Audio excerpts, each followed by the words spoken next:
afternoon, everybody. Eddie Webb, and we are here at the New Media Lab at Mesa Community College. And today we have two special guests with us.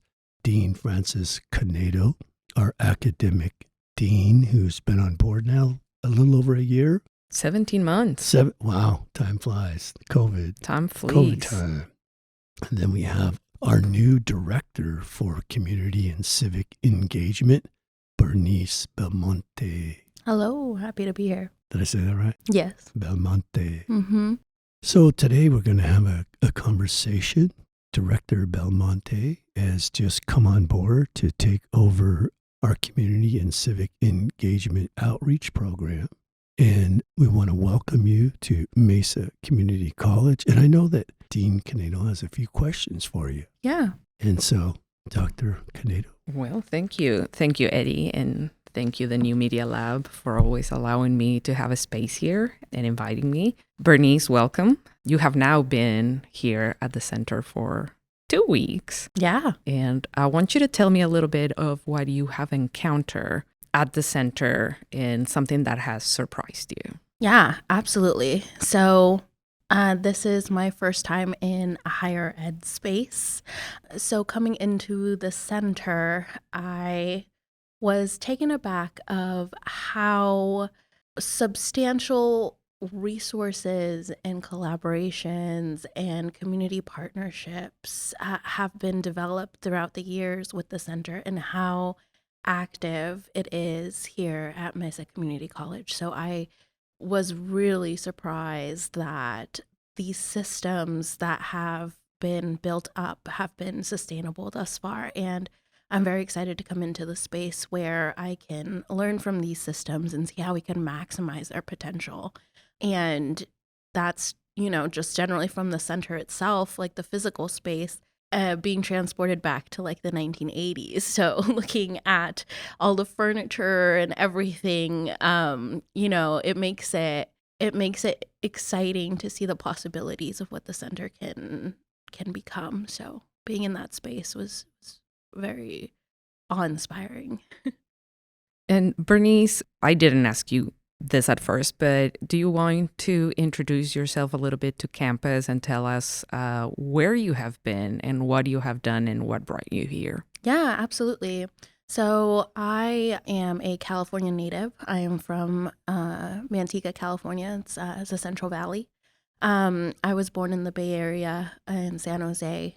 So my Bay Area roots are very strong. And I went to Southern California for my undergrad. I went to UC Riverside.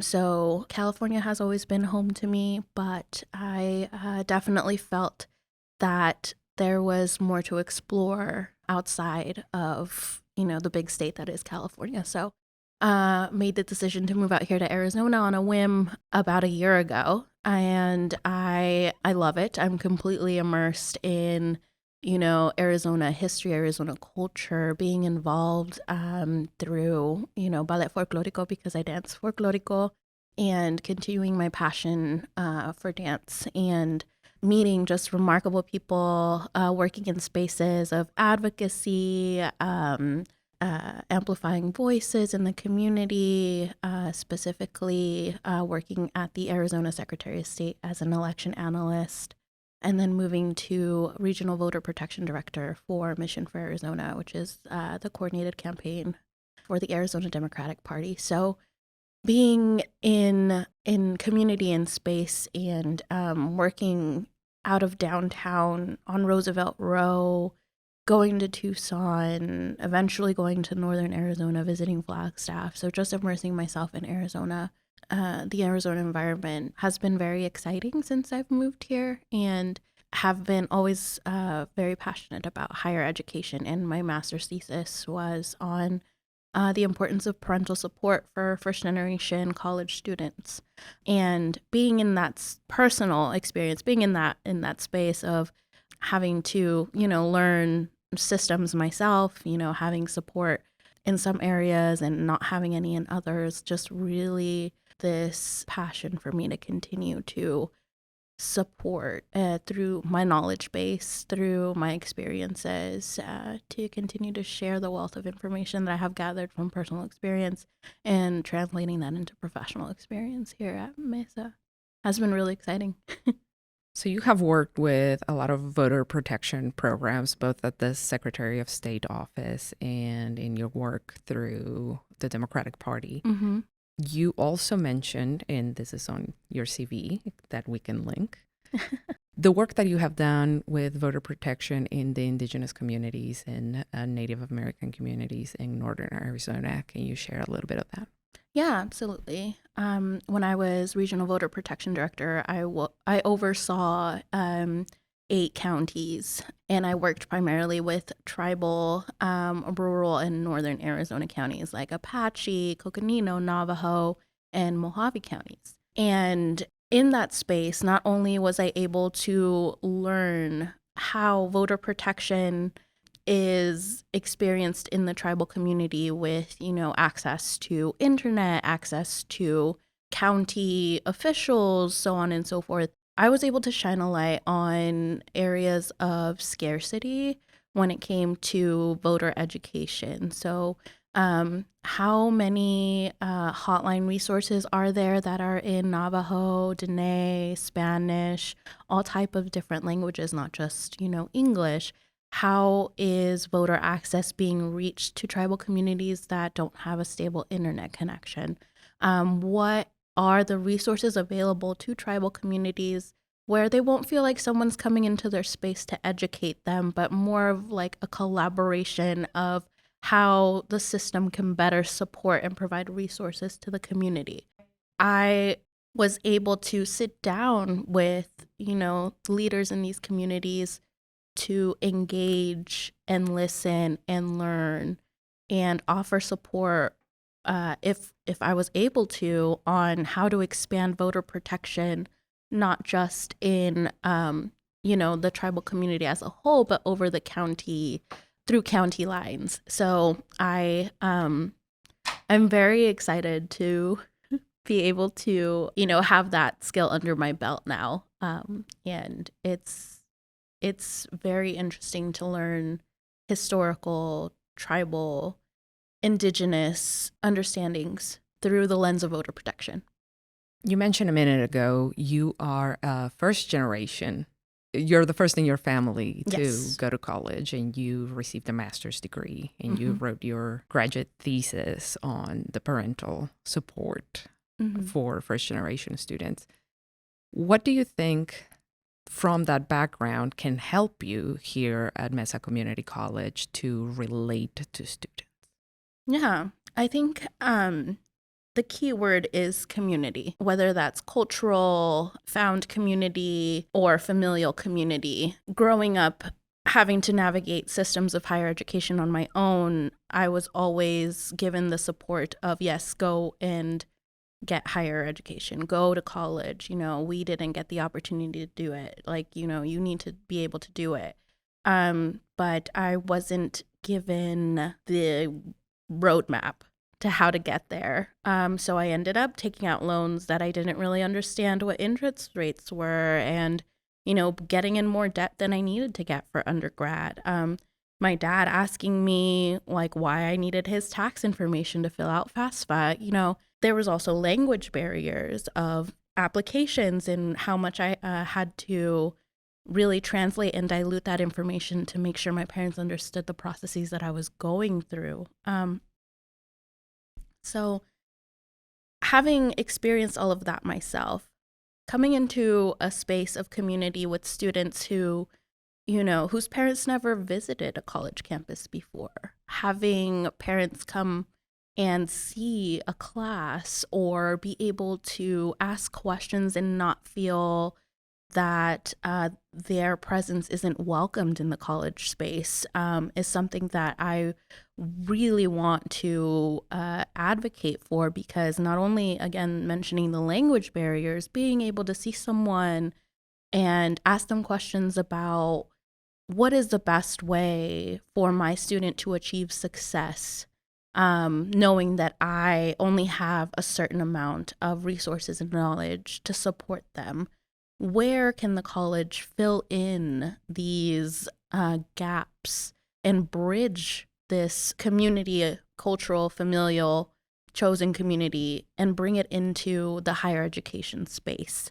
And regardless of whether that student, what path that student chooses, I believe that there are different siloed ideas of what success looks like, and being able to find the areas that can provide some gap filling, provide some sustainable, resourceful, foundational support are important, not just from my personal experience, but from students that I've talked to in my previous work at a high school.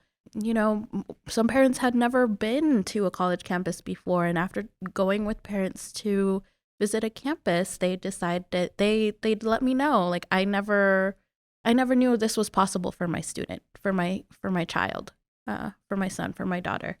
So yeah, it's very important to know that these aren't just like one-offs and, you know, one success story. It should be for everybody. I want to just say, last week we interviewed. We're starting our presidential podcast series, so we're interviewing all the presidents on all 10 campuses, and we had students in the room, and we had a young student, Aubrey, who said that she's really saw the community college, her experience here was one of redemption. That she, you know, and others, or however, you know, whatever happened in life, and that this gave people this second chance, this place to come and, you know, really figure some things out and develop. How will your program help students like that? Because when she asked that question, I had to lean back in my chair. I was like, wow, you know, that is so true. And profound. Yeah. Right. I mean, and as I'm listening to you, I mean, we're in good hands. You know, I can't wait to see what you do with this. But you know what I mean? Like that compassion of people that, whether it was financial or maturity or circumstance or whatever, we have a place here for you to come. And if the people here are in tune with that and understand that, then it does become a real community, you know. Mm-hmm. But how do you does this program interact with students? How do you participate with students here on campus? Yeah. So aside from the service learning component of the center, we also have civic engagement organizations that come in to give speeches. We also have clubs that take some time to work with our nonprofit organizations to, you know, host food banks, produce work that will be later shared with the community. And going back on what you mentioned, I believe that we have been fed this narrative and of produce, excel, grind, keep it moving, you know, you're going to make mistakes, but just keep grinding until you get there. You'll rest when you're dead type of mentality. And, you know, holding different things on pedestals that maybe shouldn't be on those pedestals to begin with. And this is just like a personal philosophy of mine, like this grind culture, this, you know, kind of capitalistic type of focus on how we progress as a society is damaging, because then those that don't quote unquote succeed based on those norms are seen as the outcasts, are seen as the ones that have fallen through the cracks, you know, and I'm using air quotes. I know you can't see me, but I definitely want to take that narrative and flip it on its head. And I ask questions like, why do we have this plentiful, resourceful, you know, resource bank. We have money coming in, but it's not being used to support the students in their most time of need, whether it's financial, whether it's meeting their physical needs, so on and so forth. Being able to, I get really passionate, so I start banging on the table. Yeah, I apologize. So being able to look at this grind culture mentality and knowing that, students have to sacrifice so much and advance, with their individual goals, it leaves no room for sustainable collaborative support. And if higher education is going to be this golden apple, why aren't we providing ladders? Why aren't we providing multiple golden apples? Why is this one ideology what we have to go by? So this idea of redemption is interesting to me because these support systems should be accessible no matter what circumstance happens to a student's life, what life experience happens to a student. Because at the end of the day, as long as you know that someone or some system has got your back, I believe you're in a better place to succeed instead of feeling like you're all alone by yourself. You need to make grades, you need to work, you need to do this, you need to do that.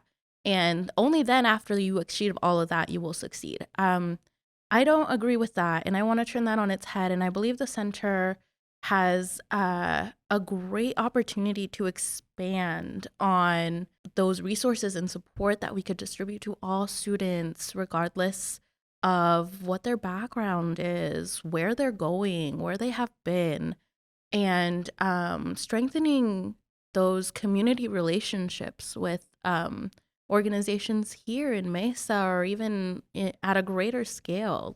That's something that is really important to me, because it is very important to take a pause, take a deep breath, and realize that you're going to be okay, and we're here to help.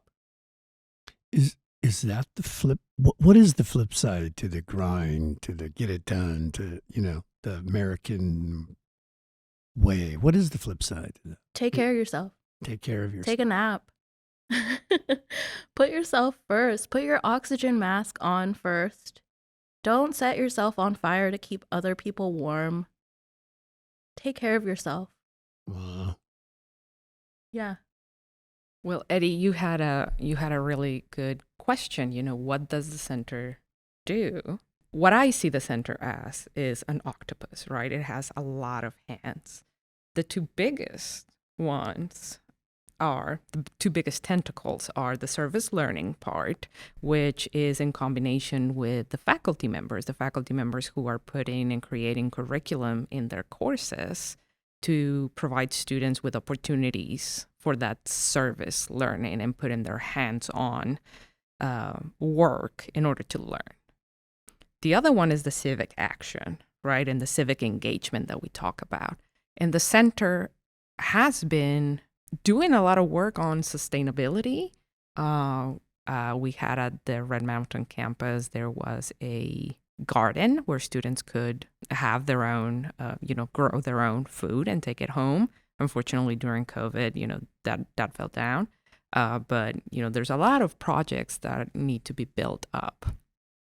And one of the questions I have for Bernice is, you worked for the Democratic Party. That was your last job. Mm-hmm. So when we're talking about civic action on campus, how do you bring programs that are not seen as partisan? Mm-hmm. And how do we create a conversation that becomes one that elevates voices that have not been heard without being partisan? Right. And that's very interesting dynamic because generally I feel that everyone, there's certain things you don't talk about at the Thanksgiving table, religion and politics.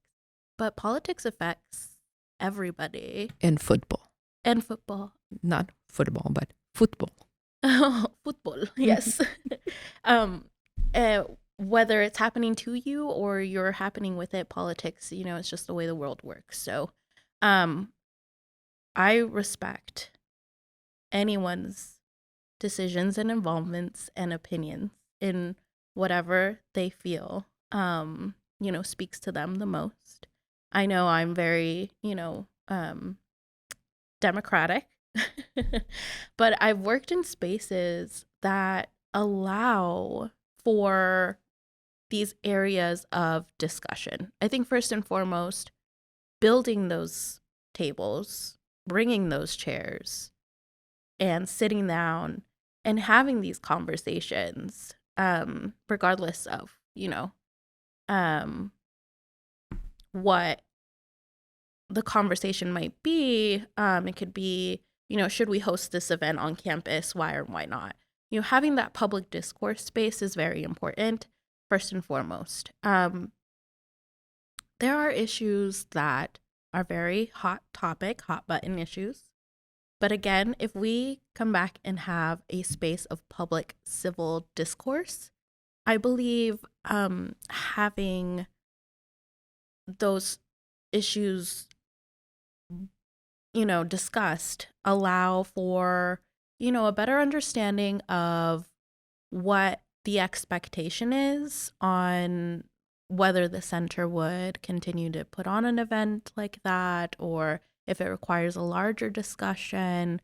I think the point I'm trying to make is let's make these models of public discourse available to be able to discuss issues that may sometimes be, a hot button issue or, just something about like bringing a speaker on campus that might benefit everybody, like a workshop or something. But, being in a space with a political background that I have where I haven't encountered any pushback for my beliefs, I think also is very important. And that's something I also would like to model. I am not a person that, will quickly shut something down if, I don't agree with it. I'm more of a person that asks, well, why and how and, what can we do to if not reach a compromise, but agree to disagree. Again, coming back to my point of let's build these spaces. How would those spaces of engagement and conversation and discussion, and I use argument as argumentation and debate, but not argument as fighting. Mm-hmm. So how do we bring those arguments to the table and relate them to student success? Right. That's a fair question. Because if we have the overarching goal of student success is our priority, that already is a common ground that we could build off of. Bringing in expert moderators with proper vetting, bringing in topics of conversation through proposals, presentations, any type of evidence, any type of background, and doing some critical thinking as to how it's going to ultimately support the students in their success. I think that is very important because that is our end goal, is student success. So again, bring your work, show your work. Let's talk about it. But we already are on common ground. Can you tell us a little bit more about how service learning, student engagement, civic action helped you be successful while you were in school? Yeah, absolutely. So specifically with civic engagement, growing up through personal experience, translating for my parents at a very young age, being the eldest daughter, comes with responsibilities, first in my family. All these very specific personal experiences have shaped how I see the community that I grew up in and also what I would like the community to see to support anyone who's, has gone through similar experiences or going through their own even. So with civic engagement, I remember my my mom asking my sister and I if we wanted to be a part of a writing program over the summer. And we were all for it. Yeah, absolutely. Put us in the writing program. I wanted to be an English major before I decided to go with political science as my BA. But knowing that those organizations and centers were available and just asking around have been foundational to how I see the community give that reciprocity of, bringing students in to be involved and engaged. And, especially during summertime when the kids are already like checked out. When I was younger, I was like, I don't want to do anything. But my mom's like, no, like, let's, how about this writing? Like, she didn't force it on us, obviously, but she, asked, would you be interested in doing this? And, saying it's up to the student if they want to or not. But I've said yes, and I'm always open to saying yes.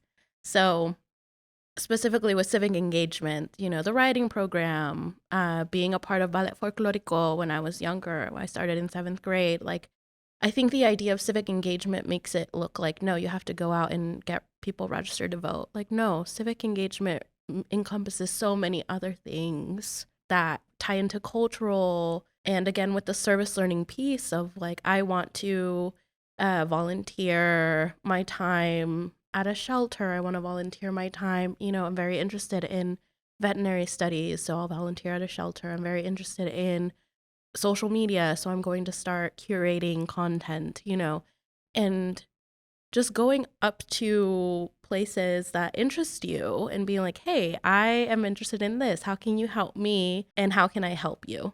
I think that's definitely shaped how I would expect or perceive the community to give back, and also us in higher ed, or regardless of what position we're in, give to the community. So yes, definitely this back and forth of sharing of knowledge and resources. Do you have a question for us? Yeah. What are both of your favorite practices of self-care? Mine would be petting my pup, my 80-pound adorable couch potato pit bull. Oh, the little potato. Little potato, 80-pound little potato. I think spending time with my family and, the dog's part of the family, just quality time with the family. And that for me is the most important. Family time and quality time with them for me is cooking for them. That is one of the things that in my culture and in my family, that's how I show love. If I'm cooking for you, that's how I show love. So just spending time with them and cooking for them. Yeah, well, unfortunately for me, I'm a workaholic type A person that my identity is so embedded in my work that I've been forced to take a step back and reexamine. But I can tell you for sure, really being involved in my tribal affairs and going to Oklahoma and to be around our ceremonies, to be around our language, to be around our people, that renews my spirit in a way that I haven't found anywhere else, I am Katua. Yeah, I think ceremony for me, being around our ceremonial families all over this great country of ours. I mean, I've sun danced for 35 years. I've been a gore dancer. Like when I'm in those moments, I forget about time, all the grind, all that. Unfortunately, I've neglected that part of myself, and I'm working on that. I'm glad you brought that up. I've had more people in the last year say to me, just exactly, what are you trying to prove to who are you trying to prove all this? I'm like, I don't know, but yeah, I'm glad you brought that up, and I hope people out there do take the time to enrich your life. I want to welcome you to Mesa Community College. Final word. We always give our guests the final word. So, yeah. What do you have? Well, I have final word in English and in Spanish. Go take that nap. Go do that bubble bath. Go take some time for yourself. Cuídate. Eres importante. Eres inteligente. Y eres especial. What about for the men? Yep, I'm gonna take a nap too. I don't know. Hey, brother. Eddie, go take that nap and go take a bubble bath. Oh, man. Mm-hmm. I don't know, go I'll think play with about Shonke. Yeah. Oh, yeah. My dogs are my family. Yeah. Shonke and Shonke. Dakota. All right, everybody. In my dad's language, they say, Hawa, hawa, wadan, ay ski, gali, iliga, donadoko, ha'i. And remember, everybody out there, take care of each other because we are all we have. Wadan.